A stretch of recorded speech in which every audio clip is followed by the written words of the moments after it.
Welcome to Trust Talks with BBB Serving CT. I'm Kristen Johnson. In business, trust talks. And Better Business Bureau's mission is to enhance marketplace trust. In each program, we hope to give you a better idea of what to expect, what to look for, and what to look out for so you can spend your money wisely and avoid being scammed. Today, we're going to take you on a journey through the home buying experience and tell you about some of the scams you might run into as you look to finance a home, search for that forever home, and go through the home inspection process. We have three experts with us today. Jason Garbus is a mortgage broker and president of Ascend Financial Network. Michael DiBiase is the founder of the MAP team at Higgins Group Private Brokerage. And Bruce Walsh is the owner of All Pro Home Inspection Services, LLC. Thank you, all three of you, for being with us today. Thank you. We're going to start with Jason. You know, when we're interested in moving, it's only natural for us to pick up our phones. So we're excited to find that perfect home, but that's really putting the cart before the horse, isn't it? It is. You really need to find out what you can qualify for first. In a highly competitive market like we're in today, most realtors won't even show you a home unless you've been pre-qualified first. So, I mean, nothing is worse than going and looking at houses you can't afford and getting your hopes up and then finding out you can't buy it in the end. But also the other side happens where you qualify for more than you're really comfortable spending every month. So you should really hone in on what bracket of houses you're looking at. I think a lot of people get confused that they're just going to get pre-qualified for some blanket amount. It really goes off the monthly payment. So that's a good focus point for people of how much do you really want to spend per month.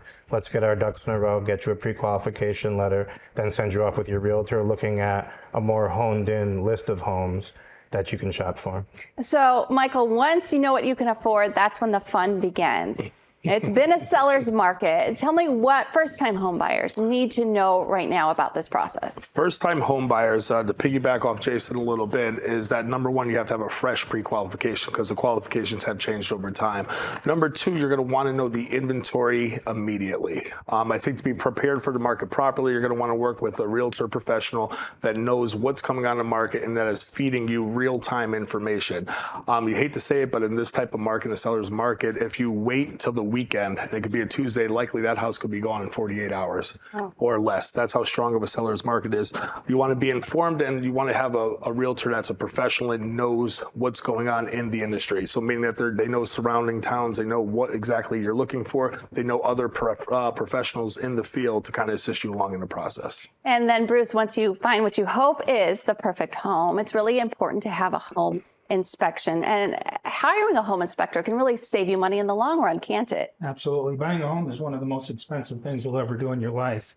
And to protect yourself, you hire a highly trained professional home inspector to look at the entire home as a system, and then provide you with a very detailed report on the condition of the home. So you can purchase that home or not purchase that home based on an educated decision.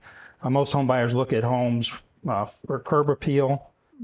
They look at the bathrooms and kitchen upgrades. They look at the number of bedrooms in the home, and that's about it. They don't go into the basement. They don't go into the attics. They don't look at the electrical, plumbing, HVAC systems, all the things that a home inspector does for you and provides you with a very detailed report, possibly saving you thousands of dollars. Is it required to have a home inspection? It's not mandated. The only thing that's mandated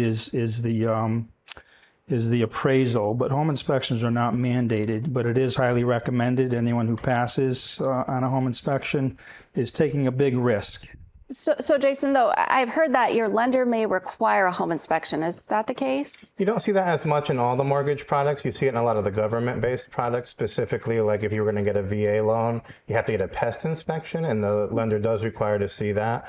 But in most cases, in a normal conventional mortgage that's not a government-backed mortgage, the lender won't ask to see the home inspection anymore. Michael, a lot of times the realtor will work with a home inspection team, right? So you don't have to go out and find your own home inspector. They will provide you with a recommendation. Correct. Yep. We have a list of professionals that we work with that we send out to different areas of the state.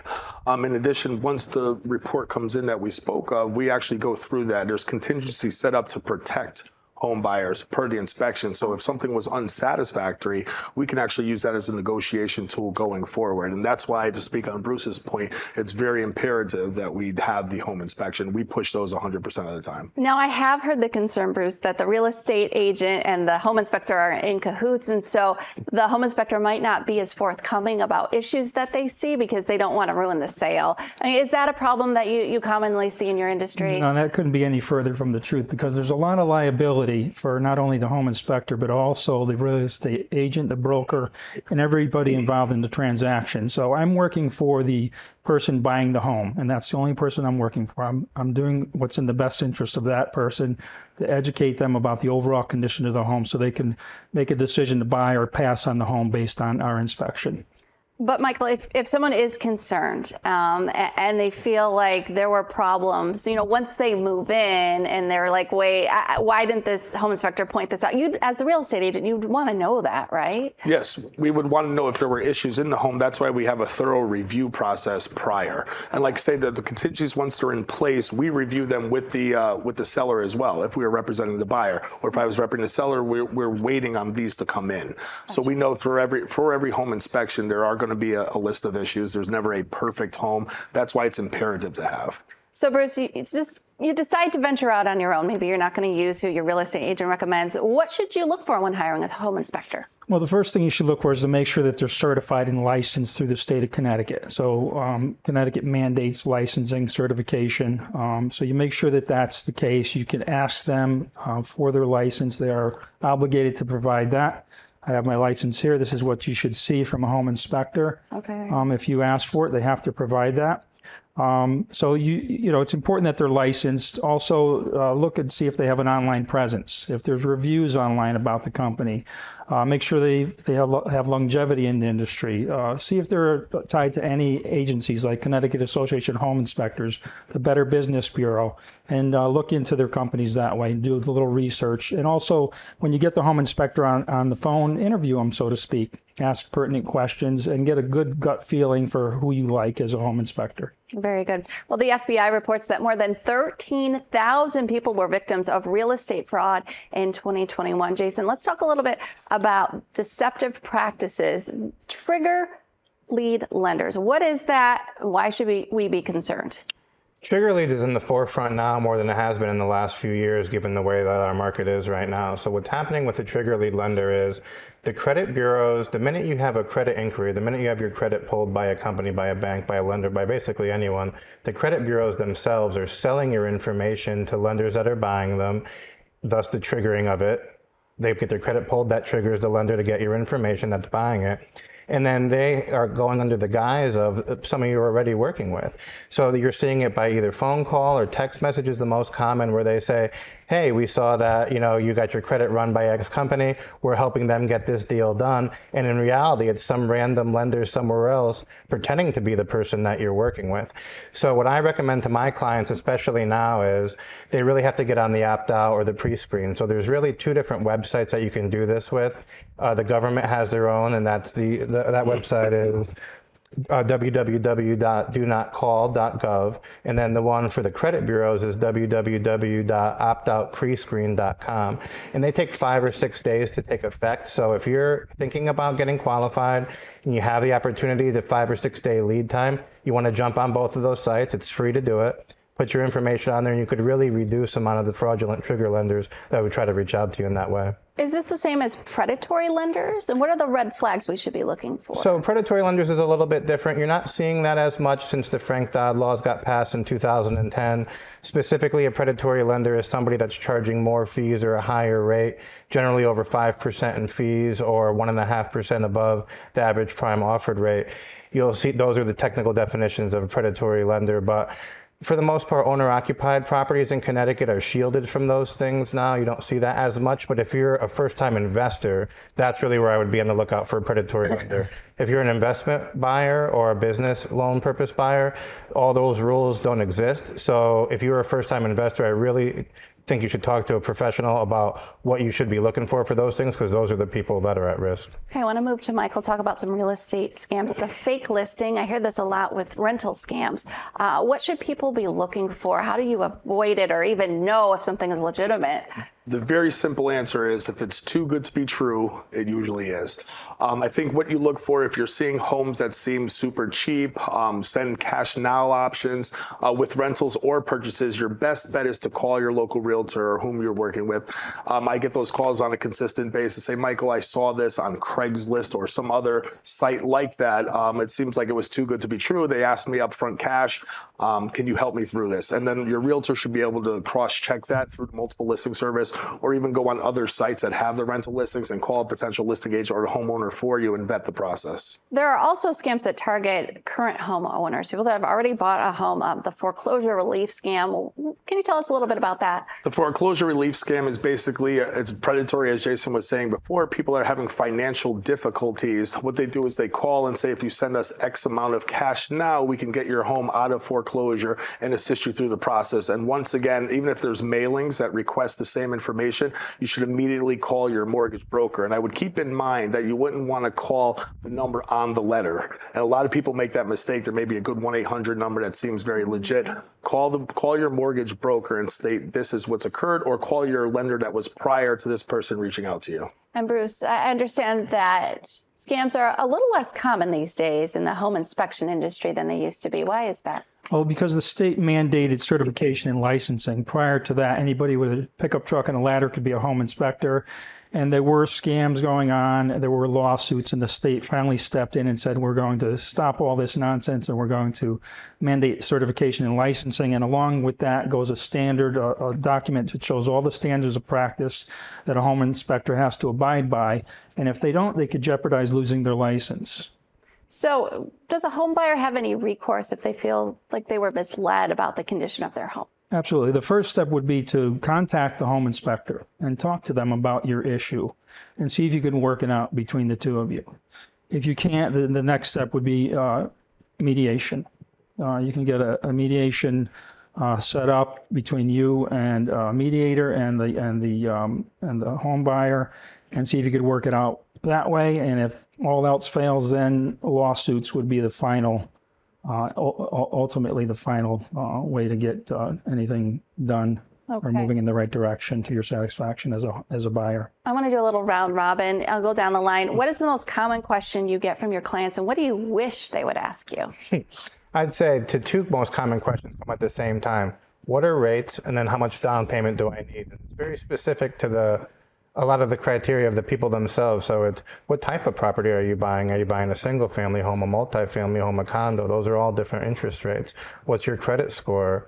What's your debt to income ratio? All these things impact the rate. So when somebody calls and just goes, what's your rate? It's hard to answer that without giving a very wide range, without having any detail from the person who calls in the first place. Okay, Michael, same question to you. I get asked probably the most what my closing costs would be. So at the end of the transaction, what the closing costs that the people with cash would have to bring to the table, and that usually ranges from 3 to 6%. The questions that I wish I got asked more were, is it okay to buy furniture prior to closing on the home? Oh, no. Is it okay to purchase a vehicle prior to purchasing a home? And the answer is always no. You want to keep your credit and cash purchases to a very minimum until you actually close on the house. And it's imperative because it affects your debt to income ratio. And that affects your credit score and Everything. how much that you can how much you qualify finance. for, exactly. And large cash deposits going into your account, switching jobs. These are things I like to try to tell people. If you're getting ready to buy a house, don't make any kind of sketchy deposits or switch your job right before. These are going to be things that are going to take some time to get past. Okay, that's good to know. And Bruce, what's the most common question you get from clients? And I understand there's something you wish your buyers would do more. Yes, right? Absolutely. So the most common question is the seller obligated to fix, replace, repair any of the things that we find during the home inspection? My answer to them is they're not obligated to do any of it. They are obligated to or mandated to update smoke and CO detectors only. That's about it. Other than that, they're not obligated, but it doesn't hurt to ask, and that's where your real estate agent will protect you, and they'll put together a nice list and present it to the seller and see if they will oblige you on any of those requests. Okay. Jason, what should first-time home buyers know about the loan application process that you haven't already kind of talked about? Well, it's going to go back over 2 years for the most part. They're going to want to know where have you worked for the last 2 years, where have you lived for the last 2 years. They're going to want to know what you have for assets or liquid money in the bank, even if you don't have the money ready, even just knowing what the plan would be, whether you're going to be getting a gift from a family member, whether it's going to be a grant from your employer or a state or local government agency. We're going to go through all that with a fine-tooth comb, and then ultimately determine what you can qualify for per month, which is what I touched on before. It's not just, okay, you qualify for $300,000. It's more, you qualify for $3,000 a month. Do you want to go lower than that or up to that amount? And then based on where you're looking, we'll then let you go backwards and say, because your mortgage payment is really 4 different things. PITI, P-I-T-I is a good acronym to remember. It's principal and interest. That's your actual mortgage. How much am I borrowing over however many years, at what interest rate? That's your mortgage itself. The T is taxes, property taxes. And the last I is insurance, which could encompass your regular home insurance, flood insurance, or even mortgage insurance. So that's why it's hard to just give somebody a blanket, because if you're looking at 2 different towns that are the same dollar amount, the taxes could vary so wildly that you might qualify for $1 amount in this town and a different dollar amount in the town next over. Oh, interesting. And Michael, if you already own a home and you're looking to sell and buy a new home, what's the order? Do you sell your home first? Is there a magic way of selling your home and buying a new home and being able to move out and move in all at the same time? In a perfect world, you would want to be able to sell your home first, especially in today's market. I think if you're able to sell your home, you'll have your capital and be able to be up more upfront in purchasing an offer. So you'd be kind of shuffled to the top of the pile, having liquidity from a home sale. If you have a contingency in place that you need to sell your home prior, in a competitive market, unfortunately, your offer kind of drops to the bottom. So in a perfect world, as a home seller, if you were searching for a home and selling at the same time, you would have a temporary place to stay. And whether it's a 30 to 60 day stay, that would put your purchase power probably at the highest level. Okay. And Bruce, who pays for the inspection? It would be the buyer. The person buying the home would pay for the service. So that's something else we have to consider when we're looking at our overall costs. Right. Okay. Well, you are all accredited with the Better Business Bureau. So I want to know why you chose to be accredited and what you've gotten out of that. And Jason, I'll start with you. The number one thing is trust. I mean, if people see that you have a high rating and you're an accredited business in your industry, it builds trust right away. Especially for a local business. All 3 of us are local small businesses. We don't have the same exposure as maybe a national brand would have, so it gives consumers a way to look and see, okay, these guys are legitimate. And they know that we're not going to be deceptive and we're going to be honest, we're going to be responsive, because if not, we not only have to deal with our own state agencies that we each have, but we also have to deal with the Better Business Bureau. So you know, if you have a high accreditation, a high rating, that people can trust you. Very good, Michael. I think that was probably a perfect answer, to be honest. And I think just having the BBB behind it, it's a very recognized brand. So when people see it, they know they're dealing with a trusted source. And Bruce, why did you choose to be accredited? Absolutely. Just to reiterate what Jason said, trust is the number one. When I look at the BBB logo on a company, I think of trust. That's the first thing that comes to mind. And it sets us as business owners above and beyond other companies who are not accredited with the BBB. I think it separates us from them because we're trustworthy. And people look at us and look at our reviews on the BBB and other places and say they're affiliated with the BBB. They are to be trusted. Thank you. And you can check out the business profiles for all 3 of these accredited BBB businesses at bbb.org. Again, I want to thank Jason, Michael, and Bruce for sharing their expertise with us today.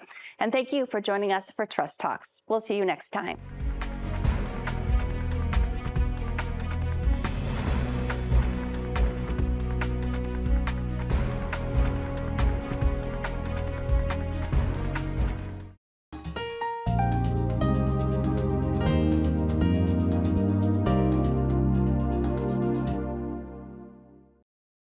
Nick Augustino right here at the Eastside Restaurant. We always have the complete full dinner menu. Knockwurst, bratwurst, sauerbraten, potato pancakes, red cabbage, rice pudding, cream pies, all the desserts that Germany had to offer. I always do something different. Yes, I do. I brought seafood to the beer garden at the Eastside Restaurant. Eastside Restaurant, your German destination restaurant in Connecticut. Tiki-taka, hoy, hoy, hoy!